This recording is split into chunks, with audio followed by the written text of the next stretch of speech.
I was gonna start this thing off by singing the Banana Splits theme song, but then it occurred to me, even after watching this movie, I don't remember the Banana Splits theme song because nobody remembers the Banana Splits. It's just tra la la, la la la la. That's what it was. Tra la la, la la la la, la la la. Why did they make this movie? Listen, if this is the rejected script for Five Nights at Freddy's, I have so much more faith in that Five Nights at Freddy's movie now, because at least they might not know what's good, but they can at least know what's bad. Hey everyone, it's me, Aaron. I'm Michelle. And this is our post-Shriek Out reaction, part of the 31 Days of Thorgiween of the Banana Splits movie. And it's so weird because out of all the things to make a horror movie about, Warner Brothers just cannot get off the dark and gritty reboot dick. Like, they cannot stop writing that. They cannot get off the like, well, we have all these silly cartoony things in our history. We can't do that. Oh. Who is the asshole that is working at Warner Brothers right now? Oh boy, I'm looking ashamed to work at Warner Brothers. Can't wait for that dark, edgy remake of Freakazoid. Oh, Freakazoid goes to the dark web? Yeah, the plot is right there. Although it's funny because Freakazoid is the parody of Batman, so it's just like... There's so much material they can do. I'm more worried about the reboot of Animaniacs they're coming. And now it's time for Animaniacs. It'll be like Bendy and the Ink Machine. But, oh my god! I was joking, but you're right. Yeah, so this movie's terrible. This movie is garbage. This movie, my god, like, I knew it was going to be bad, but I had no idea. And what makes this worse is that halfway through this film, I went, I gotta know what everyone else is saying about this thing. Like, I can't even wait until this movie's over with. And on Rotten Tomatoes, last time I checked on Rotten Tomatoes, this thing has a positive score from both critics and audiences. Like, it's got a 69, I think, from critics. What is wrong with you? And all I can think is that, listen, I joked about Five Nights at Freddy's. This is like fact. This was a rejected script for the Five Nights at Freddy's movie. Warner Brothers just scraped that shit out of the dumpster and was like, we can still use this thing. It's still good. It's still good. We have our own group of, well, not animatronic things, but we have things in furry suits that we can totally use on this. Yeah, that's exactly what happened here.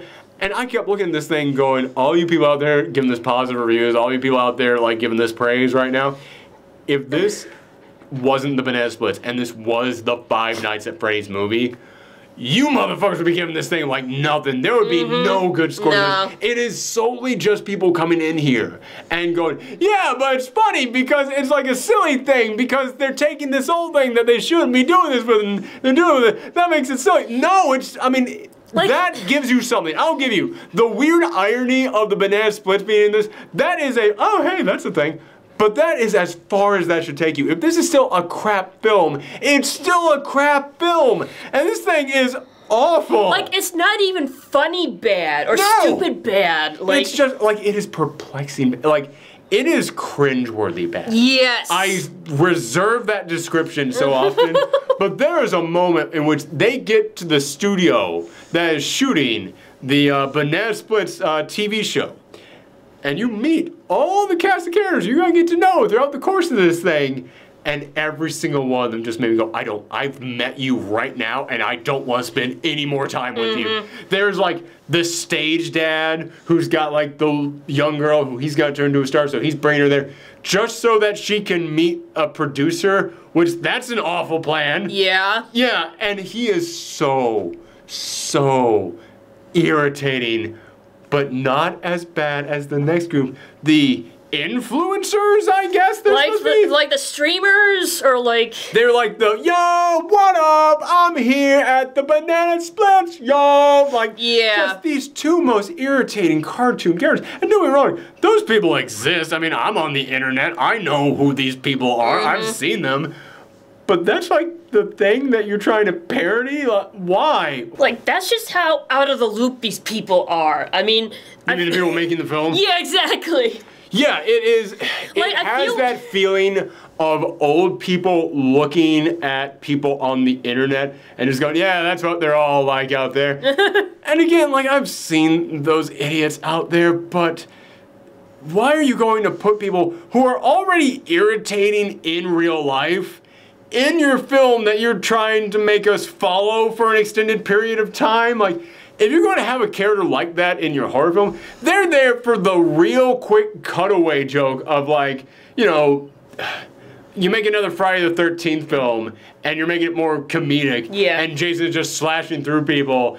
And then all of a sudden, out of nowhere, just, yo, what up? I'm here at Camp Crystal Lake, dog. Oh, they say we shouldn't come in. But what's going to happen to me? Nothing's got chopped in half. They're dead. Yeah. Like, in and out, that's it. We're fucking following these people, which means we're supposed to root for them. And, like, here's the weird thing. It's like, the very beginning of this movie, you have, like, this little kid watching the Banana Splits, and you feel like this is supposed to take place in the 70s, because... or 60s or whatever. Who cares about Banana Splits anymore? Yeah, I mean, and I thought because that's when the Banana Splits were big. But then you see the mom with her smartphone, and it's like, wait, what decade is this supposed to be taking place in? And there's even a moment in there in which they're playing for this kid's birthday party, and there's even that moment in there in which they say, yeah, not a lot of kids watch the Banana Splits anymore.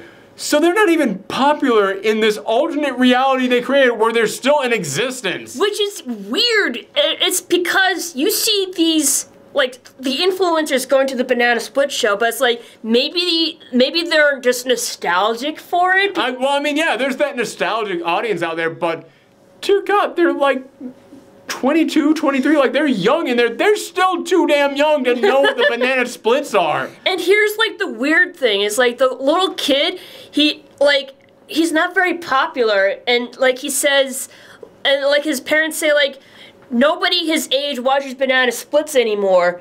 And yet, when we go to the showing, we see older kids than him enjoying the Banana Splits. So I'm like really confused. Oh, you want to talk about confusing? The Banana Splits is filmed in the smallest little part of this back lot, like in the smallest studio on this studio lot, way in the back lot. You gotta like drive past a desert to get to this thing.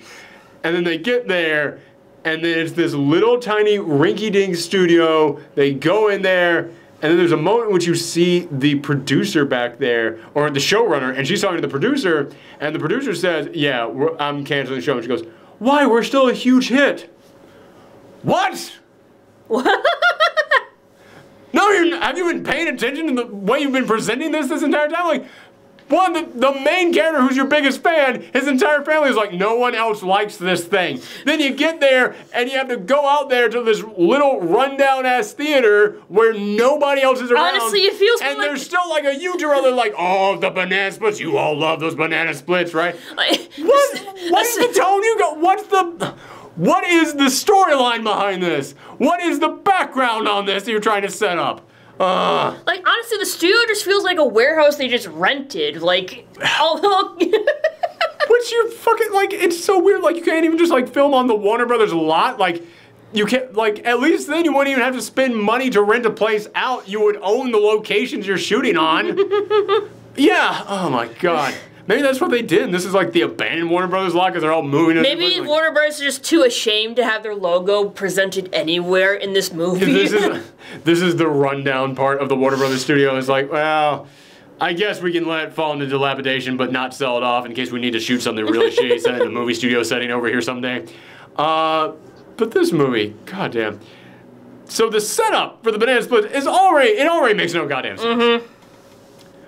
But you don't care about any of these people. And not just because they're annoying characters. Because there are characters in here who aren't supposed to be annoying. There are characters that they create to be annoying, but then there are others that you're supposed to be rooting on. They're supposed to be the likable family that we're following as the main characters. Everyone in here is such a terrible actor. This is one of those films where every single person that pops up, you stop and you go, oh my God, that's the worst actor in this entire film. No, that's the worst actor in this entire film. Oh my God, that's the worst actor. A new challenger has entered. New worst actor has appeared. That is every single actor in here. And listen, man, I hate commenting on people's bad acting because I can't act to save my life, but oh my God, how did you get nobody who can act in your film? The best actor in this is Paige the Page, but even she's just fine. Even she's just okay. And then the showrunner is okay. but she's in this the least out of anyone. Mm-hmm. So yeah, the people who we have to follow, the influencers, the stage dad, the entire fucking family, they're all terrible. This little kid, he's got an older brother, and the older brother, I guess, is supposed to be like a burnout. I guess. But he comes off more like Jason Mendoza from The Good Place, where he's just like, he lives in his own reality and he doesn't quite understand what's going on around him. Like, oh, hey man, so yeah, those banana splits, they're all right. So my little brother, I know I'm not supposed to be back here, but just this guy who he's constantly just like, you get that feeling like if you saw things from his vision, it would all just be a giant blur. Because like you never know like what he's doing, that thing that they're trying to do because they think it will make him seem more likable, because it'll make him seem like he's shy or something, where he just kind of like mumbles and just like looks down at the ground the whole time. But instead it makes him just feel like he's a drug addict. Like he's doing it to that extent. And the little kid himself, God bless him for trying, but because he's a little kid, he has time to improve. And it's not even really his fault. He's reading the lines he was given. But the lines he was given makes him one of the most unlikable child characters in a horror film I have ever seen. Because the entire time, he's excited about the banana splits. He's excited, but he's so freaking stupid about this. The banana splits, they pull up in their car at the beginning of this thing when they're all waiting in line. He goes, hey, look, and he stands right in front of the car and goes, hi, hi, hi. I literally thought they were going to kill him at the beginning. I thought they were going to kill him, and that was going to be like the cold opening. And then credits. Yeah, or a cold opening, and then like there would be like title card, I should say. Yeah. There'd be the title card, and then there'd be like, ever since the incident, they shut down the Banana Split Studios. Just a full Five Nights at Freddy's. Yeah, exactly. You just wrote a better premise for this than what we got. Yeah. And he's just there like, yeah. And then the mom comes back like, what is wrong with you standing in front of traffic like that? And he goes, oh God, what, not Snorky, not, what was the lion one? Drooper. Drooper, someone, that's the dog, but whatever. No, Fleagle was the dog. Fleagle was the dog, so Drooper was the lion, yes. Yeah, you think Drooper would be a dog's name. Yes. Hello, all you happy people. That's the next Dark Gritty reboot. But yeah, he goes, Mom, I waved at Drooper, but I don't think he saw me because he kept driving the car. What? Are you, like, you're not young enough to be that dumb about this.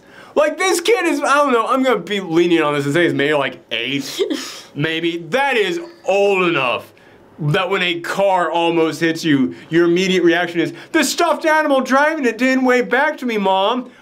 Oh my God. Maybe 6, I don't know. Yeah, and like another theme with this kid is that he loves fairies, so he's walking around like fairy wings and it's like, no, your thing is that you like the banana splits. Don't give him another thing for no reason in here. Like, didn't he have like a unicorn birthday cake or something? He's got too many goddamn things going on for his character. He's got like, pick a fucking lane in this movie. That's the problem, like his character is very unfocused. His character is just, they're trying to make fun of like kids who aren't of non-popular kids. So they gave him everything they could think of. They'd be like, well, this would be a kid no one would want to hang out with. It's like, he already likes the banana splits. That's enough. I mean, one of the big things that is a theme in this is that people don't like the banana splits, except that when apparently they still have great ratings. Who knows about that? Which, by the way, when the producer comes in and tells her that, yeah, we're showing this thing now. Why? We're so incredibly popular. And he goes, well, I think it's stupid, so we're going to do something edgy and cool with them. I looked at that and I went, this absolutely should be commentary on the film itself. This absolutely right here should be this film turning to the audience and going, we know what the studio made us do with the banana splits, but this film is so dumb, I don't think it was. I think they fell ass backwards in the commentary on that, because the rest of this film is so incompetent, I don't trust the writers of this to turn to the audience and go, this is what the studio made us do. Oh my God, this thing, it is, oh. Okay, we haven't even gotten to when the animatronics started going nuts. Which is weird because the banana splits were not originally animatronics. No. They were people in like costumes. Again, you want to talk about how far they stretched this goddamn premise so they could take that Five Nights at Freddy's script, which again, I have to remind people, For all the people out there who's like, oh no, this is a clever thing to do with the banana splits.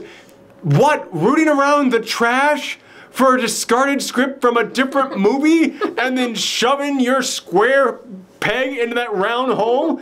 That's what they did on this thing. And I'm not saying that you can't still make a good movie like that. There have been examples of films where they took a story that was meant for something else and turned it into something else and still made it good. This is not good.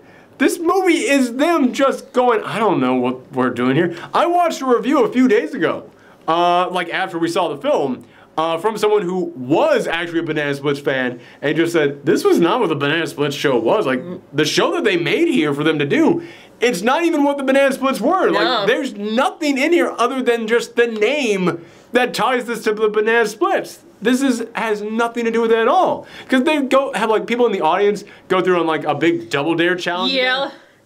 Which later on in the film becomes like a torture thing, I guess? Mm-hmm. I don't know. All right, sure. Yeah. Why not? Yeah, why not? Like they're like sending people through this.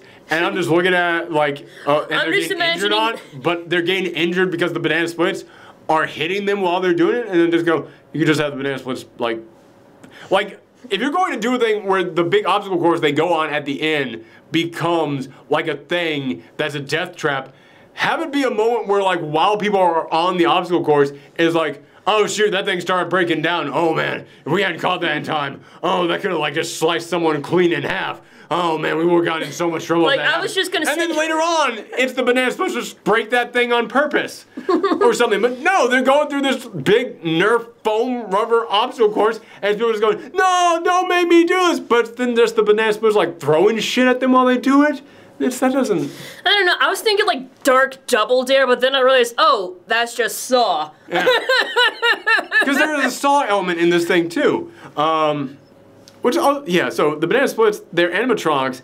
They start going nuts because, like, the show got canceled? Yeah. Which, I mean, there's not even, like, a good reason for why the machines break down in here, or at least why they would decide to start murdering people. Like, if they decided that they were going to, like, lock people inside so they have to keep watching the show, I'm like, okay, that's... Well, they kind of did that with the kids. At the end, there is, like, that's one of the few things in here I can point and be like, I can understand this scene, why they would do that. That's actually an understandable. Okay, I got that. All right, I got it. And also, speaking in terms of like the horror element, that's like the one thing in this film, that scene there, where they have all the kids like locked up and like handcuffed to the ground, and then they're making them watch like this really dark, morbid version of the Banana Splits. Like, all right, that's like the one thing I can point out. That's basically us. Yeah. That's what we were doing in this. Yeah, we were also forced to watch this dark, gritty remake of the Banana Splits. Yeah, you have a point in there. So, yeah, that's like the one kind of decent scene, but the rest of this thing is like, why would you just start, like, the first person they kill is their co-host? The one human in their cast? And it's like, well, if the robots are upset that the show is being canceled, why are they killing the one other member of their cast? Well, he was a dick, I'll give him that. Yeah, he was a dick, he did not... Oh my god, you want to talk about another annoying character in here. His whole thing is that he's supposed to be, like, the one guy in the cast that nobody likes, so he's like a prima donna, which... That's, again, you want to talk about how this whole cast is just annoying-ass characters, just hamming it up when they should not be hamming it up. Like, I will give you cred. When you ham it up right, there's some times in which you ham up a bad role, and it saves that role. Every time there's someone that's hamming it up in this movie, it's just like, take it down. Just pull it back, man. You're not saving this thing. You're just making it more annoying.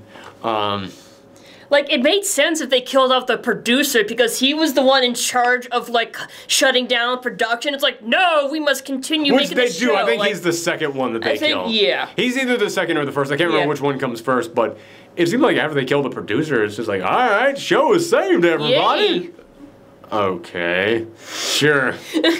Oh, my God. This movie is just... There is no reason to watch this. There really isn't. And by the way, you want to talk about how this thing is just unapologetically just taking that Five Nights at Freddy's script, just taking that thing and reusing it.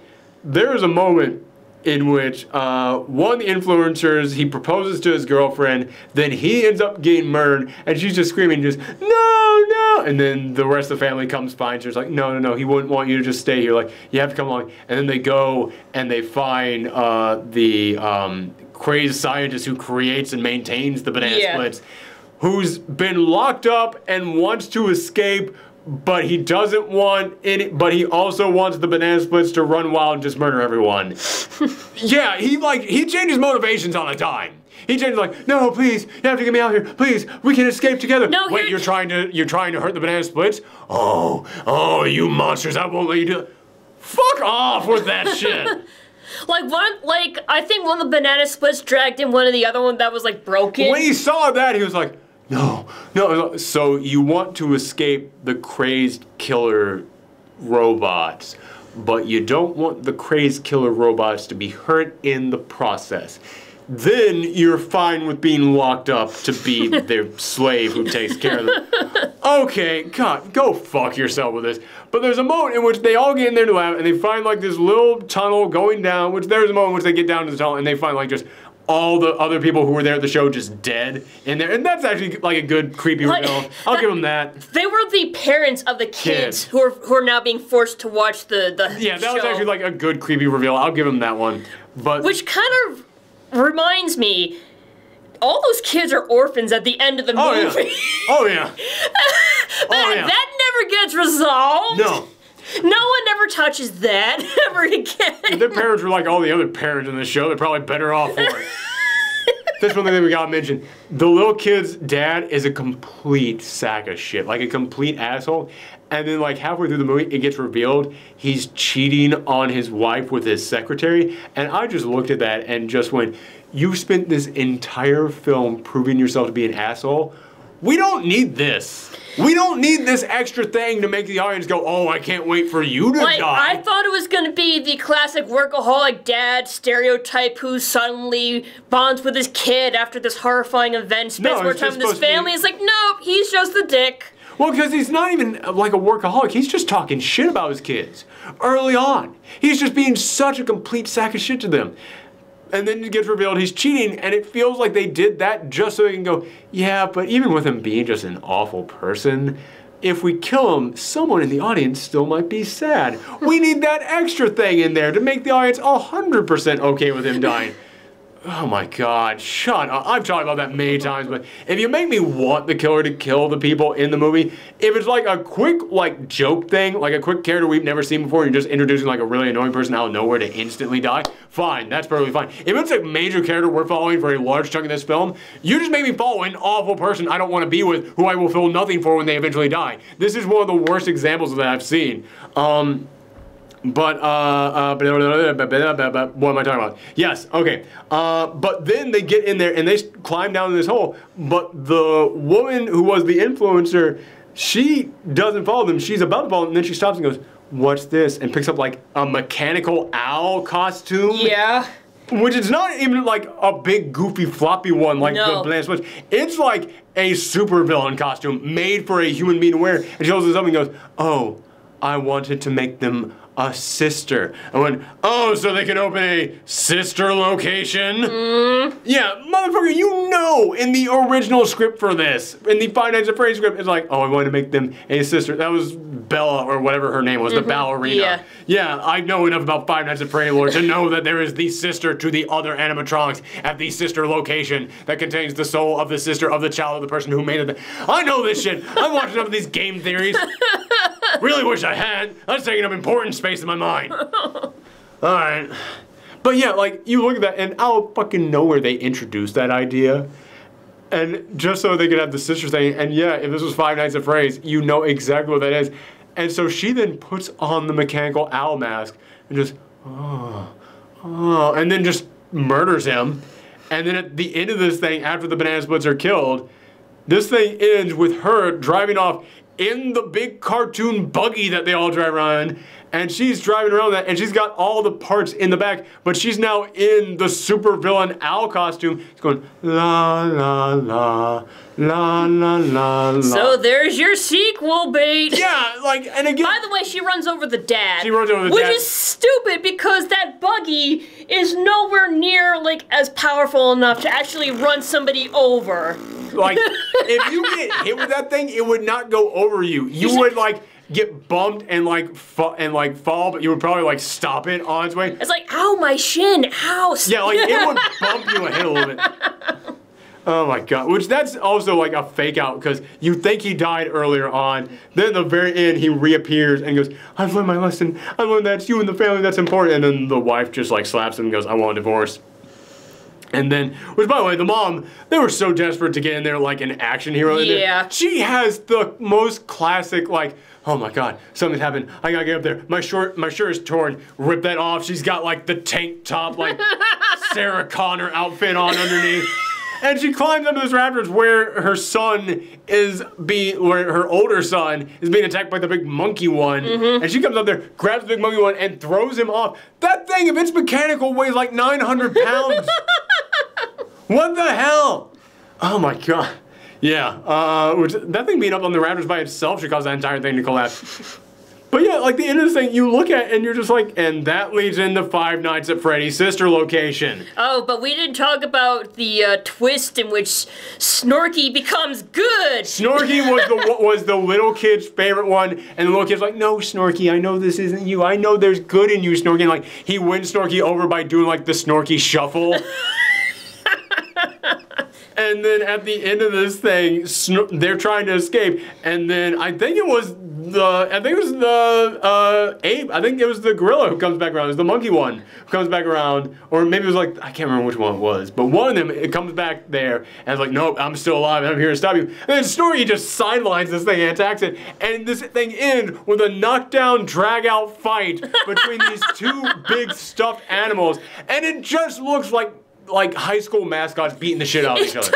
That's exactly what it looks like. This thing is, oh my god, this thing is so bad. This thing is so, how the hell does this have positive ratings? I don't understand because it's not even fun dumb. Like the only fun thing about it is like ranting about it and getting this shit out. I think it is solely just people coming in here and just going, yeah, but it's silly because it's the banana splits doing this thing. But again, I look at this and go, I don't know much about the banana splits, but from what I have seen online and I've heard people saying, this has such little in common with the actual banana splits that it's just the banana splits in name. And again, if this was a script they wrote for the banana splits, I might give you that. But we all goddamn know this was a failed script for the Five Nights at Freddy's movie. So no, it's not even like it's silly they're doing this with the banana splits. It's someone taking a bad script and shoving their property into it. And I got asked all those people out there who gave us good reviews. If this was Five Nights at Freddy's, if this was the actual Five Nights at Freddy's movie, would you actually have given this a good score? Would you? Would you? Would you? You know the goddamn answer to that. You know the goddamn answer to that. So, yeah, that's our review of that one. We don't normally give scores during the post-Shriek Out reaction because normally we're reviewing older films. But this movie just came out like a month ago, so fuck it, I'm giving this thing like, oh, God. I'm between a 2 and a 3 on this thing. Yeah, I'd probably give it like a 3. I might give this a 2.5. Maybe, yeah. Like, it's hard to say because once you get below 5, like, from 5 and up, it's like this. From 5 and down, it is a bell curve in there. Yeah. No, not bell curve. What's that called when it's half a bell curve where it just, like, exponentially gets worse? But yeah, that's how it is. So the distance between a 3 and a 2 to me is huge, but it's worse than a 4. I'm giving it a 2.5, yeah. I don't think this is my worst movie of the year so far, but if this is not in my 10 worst of the year, I will be stunned. But that is our review of the Banana Splits movie. More like the banana shits. Iris. Iris is in, then comes out and we're both dead. Yeah, so as I said, our first week of doing the post-Shriek Out reaction, it's just a grab bag week, but we did end up having 3 good and 3 bad. So tomorrow we're going back to a good. So come back for that, everybody. All right. So thanks for tuning in, everyone, and happy Halloween. Bye.